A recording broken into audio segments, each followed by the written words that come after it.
सुबह के तकरीबन 8:30 बज रहे थे। जयप्रकाश जी रोजाना की तरह ऑफिस जाने के लिए तैयार हो रहे थे। वह पोस्ट ऑफिस में क्लर्क के पद पर आसीन हैं। अभी उनके रिटायरमेंट में 6 से 8 महीने का समय बचा हुआ है। जयप्रकाश जी अपनी पत्नी विमला जी से कहते हैं, देखो भाग्यवान, मेरे ऑफिस जाने का समय हो गया है। तुमने मेरा लंच पैक किया कि नहीं? विमला जी रसोई से निकलते हुए, अजी पतिदेव, अब तो मेरा पीछा छोड़ दीजिए। अब तो आपके घर में बेटे बहुएं सभी हैं। अब तो मुझ में बुढ़ापा आ गया है। अब मुझसे पहले की तरह काम नहीं होता।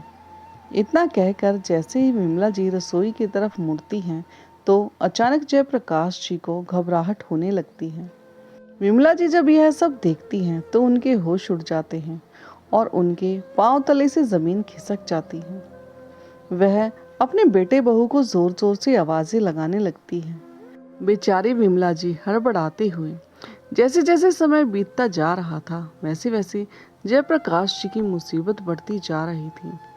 उन्हें सीने में दर्द होने लगा था और वह चक्कर खाकर धड़ाम से जमीन पर गिर पड़े। जयप्रकाश जी बिल्कुल बेसुध हुए पड़े थे।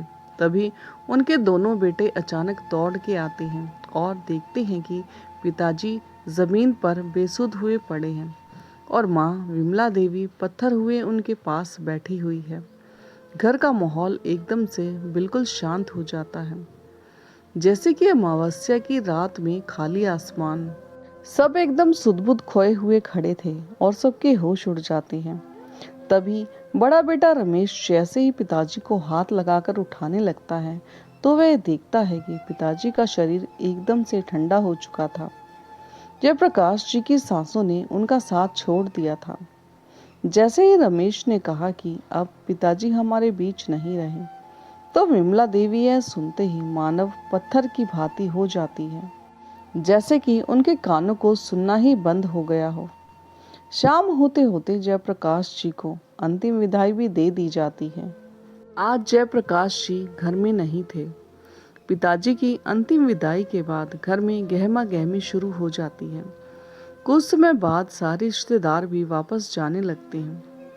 बचे हुए रिश्तेदार आगे कैसे और क्या करना है यह विचार विमर्श करने लगे थे। वह कहने लगे कि जो भगवान को मंजूर वो हो गया। अब यह विचार करने लगे हैं कि अब आगे क्या करें। कुछ समय बाद बड़ा बेटा रमेश बोल पड़ता है और रिश्तेदारों को कहता है कि अब आप लोग ही देख लो कि आगे क्या करना है। वह कहता है कि कल मेरी ट्रेन की टिकट है, मुझे वापस अपने काम पर जाना होगा। मैं एक प्राइवेट सेक्टर में काम करता हूँ और मैं कितनी भी कोशिश कर लूँ, मुझे इससे ज़्यादा छुट्टियाँ अब नहीं मिलेंगी और अगर मैं आगे छुट्टियों के लिए एप्लीकेशन भी देता हूँ तो मेरी सैलरी कटनी शुरू हो जाएगी और वैसे भी जो होना था वो तो हो ही चुका है। अब पिताजी को याद करने या घर में बैठे रहने से वे वापस जिंदा तो नहीं हो जाएंगे ना। आज रमेश को यह शब्द बोलने में जरा भी शर्म नहीं आ रही थी। सभी रिश्तेदार रमेश की इन बातों को सुनकर बड़ी ही हैरत में पड़ जाते हैं। दरअसल जयप्रकाश जी के 2 बेटे और 1 बेटी है। बड़े बेटे का नाम रमेश और छोटे बेटे का नाम सुरेश है। जयप्रकाश जी की बेटी नेहा जो ब्याह करके अपने ससुराल चली गई है। बड़े बेटे सुरेश के मुंह से यह बातें सुनकर माँ विमला देवी अंदर तक आहत हो जाती हैं। घर का माहौल गहमा गहमी से भरा हुआ होता है और सभी रमेश की बातों पर चर्चा करने लगते हैं। अगले दिन सभी रिश्तेदार अपने अपने घर चले जाते हैं। अब घर में केवल छोटा बेटा और बहू रह जाते हैं।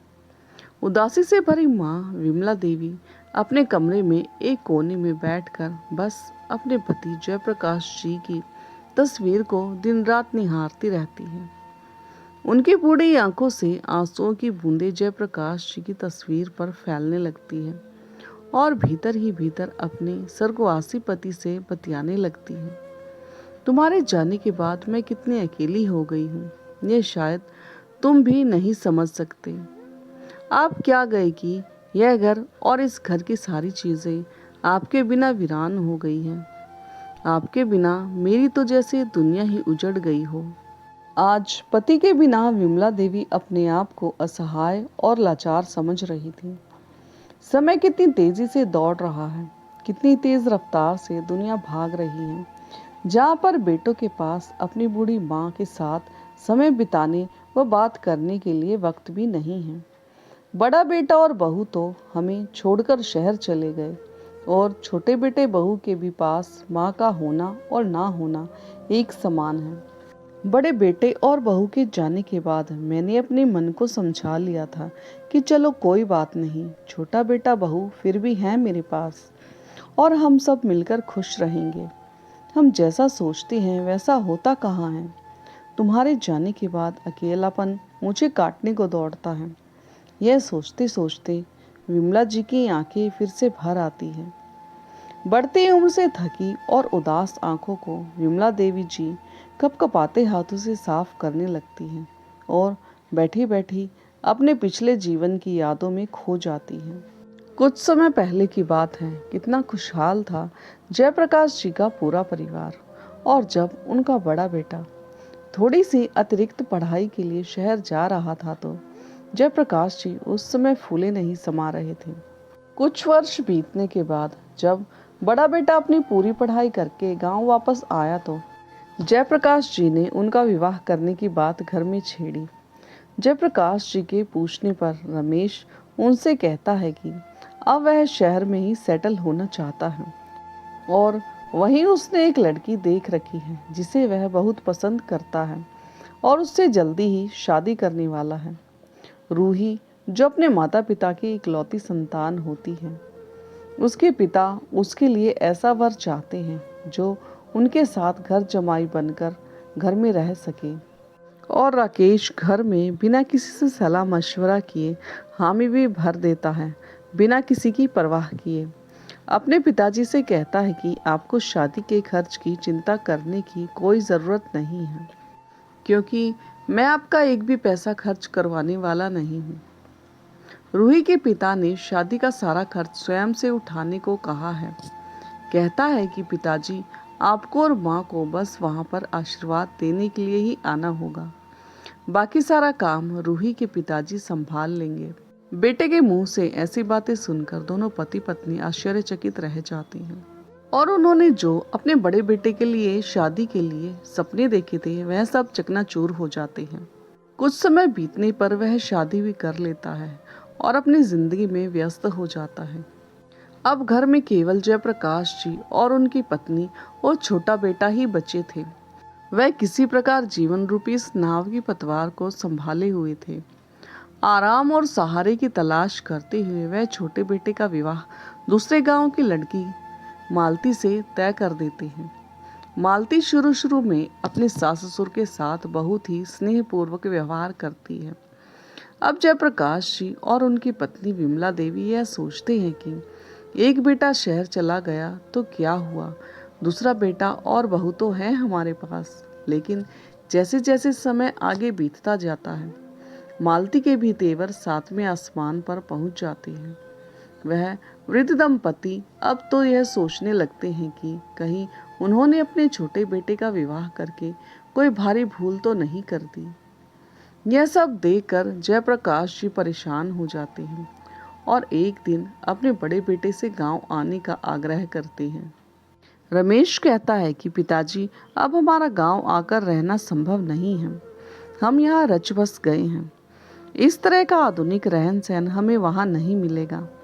जयप्रकाश जी अब समझ चुके थे कि उनके बेटे अब गांव के रीति रिवाज खो चुके हैं। अब वह शहर के मॉडर्न ज़माने में अपने आप को ढाल चुके हैं। अब ऐसा लगता है अब उनका गांव आना मुश्किल ही नहीं नामुमकिन है। बेटे बहू की दलीलें सुनकर जयप्रकाश जी ने रमेश और उसकी बहू को दोबारा आने का आग्रह नहीं किया और न ही कोई जिद की। आज जयप्रकाश जी और उनकी पत्नी विमला देवी बहुत निराश थे। उन्होंने जो अपने बच्चों से उम्मीदें लगाई थी उन सब पर पानी फिर चुका था। अब हार थक कर उन्होंने चुप्पी साध लेना ही उचित समझा। बेटा कभी फोन करता था तो हालचाल पूछने की फॉर्मेलिटी सी निभा कर फोन रख देता था। अब तो धीरे धीरे कभी कभार आने वाले फोन की घंटियां भी सुनाई देना बंद हो चुकी थी। जब भी जयप्रकाश जी अपने बड़े बेटे को फोन करते तो एक ही जवाब मिलता था, पिताजी मैं अभी व्यस्त हूँ, बाद में बात करता हूँ। या अब जिंदगी के कठिन अनुभवों की धूल में स्वार्थी औलाद की यादें धूमिल होने लगी थीं। हालात से समझौता करके वह मन मार कर जीने लगे थे। रमेश का कभी कभार मन होता तो वह अपने परिवार के साथ एक आध दिन के लिए गांव आ जाया करता था और एक दो दिन के बाद फॉर्मेलिटी से निभा कर वापस चला भी जाता था। अब उसे किसी की भी परवाह नहीं थी। एक दिन छोटा बेटा सुरेश भी अपने पिताजी से शहर अपने परिवार सहित जाने के लिए कहता है। कहता ही नहीं बल्कि जिद लगाने लगता है।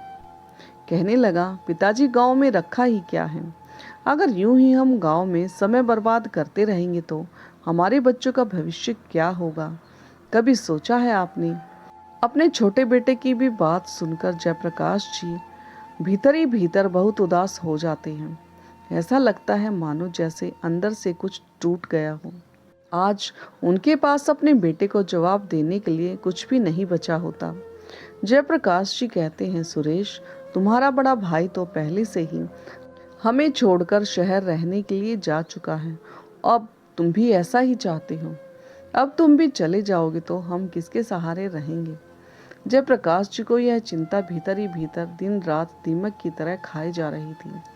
सुरेश कहता है कि पिताजी अगर आपको यहाँ अकेले रहने में कोई समस्या है तो आप भी हमारे साथ शहर में रहने के लिए चल सकते हैं। आप तो यूं ही बेवजह ही चिंता कर रहे हैं। वहाँ पहले से ही बड़े भैया हैं ना, वह सब संभाल लेंगे। रहा सवाल गांव के मकान का तो मकान को बेच देते हैं।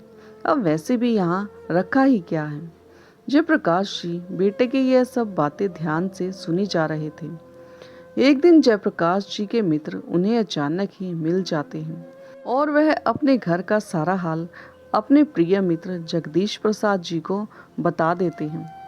जगदीश प्रसाद जी उन्हें सलाह देते हैं कि तुम इतनी जल्दी में मकान मत बेचो, अभी तुम्हें अच्छी कीमत नहीं मिल पाएगी। जब कोई खरीदार मिलेगा तो वह उन्हें बता देगा। अपने मित्र की यह बात जयप्रकाश जी को थोड़ी उचित लगी और वैसे भी अभी उन्हें रिटायरमेंट में थोड़ा बहुत समय बाकी था और देखा जाए तो वैसे भी यह मकान उनका पुश्तैनी मकान था जहां उनके माता पिता और उनके बच्चों के बचपन की यादें बसी हुई थी। वैसे उन्हें छोड़ने का बिल्कुल भी मन नहीं कर रहा था। इस बात को वह कुछ दिनों के लिए छोड़ देते हैं। सोचते हैं कि हमें बस अपने बच्चे खुश चाहिए और हमें जीवन में करना भी क्या है, हमें तो बस अपने बच्चों की खुशी ही चाहिए। लेकिन जल्द ही उनके सामने अपने छोटे बेटे की मीठी बातों के पीछे छुपे मंसूबे उजागर हो जाते हैं। एक दिन वह अपने छोटे बेटे और बहू मालती की बात सुन लेते हैं। सुरेश अपनी पत्नी मालती से कह रहा होता है कि हमें तो बस पैसों से मतलब है, हमें बस अपना काम निकलवाना है। जयप्रकाश जी यह बात सुनकर सन्न रह जाते हैं और उन्हें अपने कानों पर मानो विश्वास ही नहीं होता कि जो उन्होंने सुना वह सत्य है या वह कोई छलावा देख रहे हैं। कुछ समय बाद वह अपने कमरे में चले जाते हैं और विमला जी को कुछ नहीं बताते, बस अंदर ही अंदर सारी बातों को पी जाते हैं। जयप्रकाश जी का उतरा हुआ चेहरा देखकर विमला जी उनसे प्रश्न पूछती है, श्रीमान जी आपको क्या हुआ है? आपको कोई परेशानी है क्या? आपका चेहरा ऐसे उतरा हुआ क्यों है?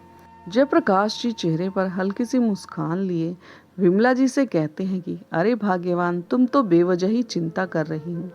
अरे ऐसी कोई बात नहीं है, वह तो बस थोड़ा सा बढ़ती उम्र के कारण शरीर जवाब देने लगा है, तो बस थोड़ी थकावट है और कुछ भी नहीं। विमला जी जयप्रकाश जी के चेहरे के भाव को देखकर समझ जाती हैं कि उन्हें कोई ना कोई परेशानी जरूर है, पर वह सोचती हैं कि जब कुछ समय बीत जाएगा वह खुद ही विमला जी को सारी बातें अपने आप ही बता देंगे। वह देखती है कि कुछ समय बाद उनका बड़ा बेटा और बहू घर पर आए हुए हैं। अगले दिन जब सुबह जयप्रकाश जी ऑफिस जाने के लिए तैयार होते हैं तो वह अपनी पत्नी विमला जी को इधर उधर देखने लगते हैं।